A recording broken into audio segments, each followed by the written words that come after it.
This year I've been rethinking a lot of my life. I've changed my mind a lot, and I'm somebody who's very stubborn, who's not really known for changing their mind or backing down.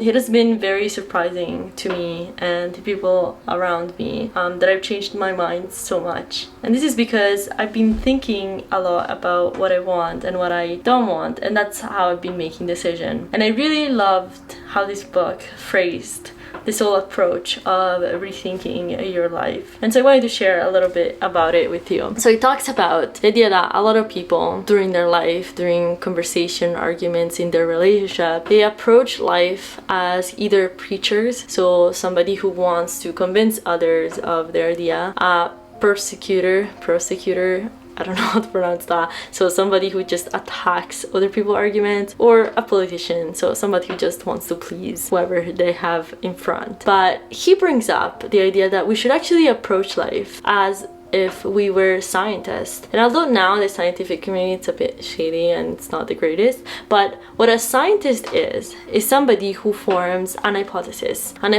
based on the information that is currently available. And then they go out there and play experiment to see what is right. They don't try to go out there to prove their hypothesis correct, but they actually go out there to disprove their hypothesis. That's what a real scientist does. And they might find that maybe their hypothesis is correct. Maybe they'll find that their hypothesis is incorrect. Maybe they'll find a fully different idea and then go and test that one. This idea of approaching life as a scientist is so enlightening. It makes so much sense. He says something like, wouldn't you rather know that you're wrong rather than thinking that you're right? Isn't it better to be sure that you're wrong and learn something new rather than just go on about life thinking that you are right, that you have everything figured out when in reality you're not and it's all in your head? Isn't that better? I think so. Things change. I changed. I've changed so much. I feel like I've lived so many different lives, and making plans for the version of you are today, what's the point? What's true today might not be true in a couple months.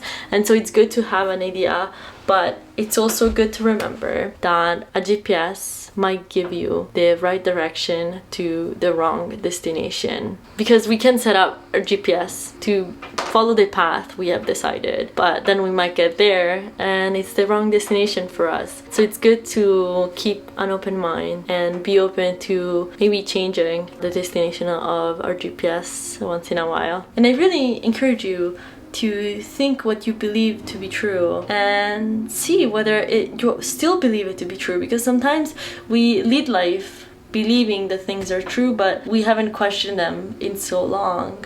And maybe we have learned new things, maybe our situation have changed and those things are no longer true. So it's good to reevaluate your life once in a while, you know? So yeah, I hope you found this interesting and maybe it's a good book recommendation for you. I'll see you next week.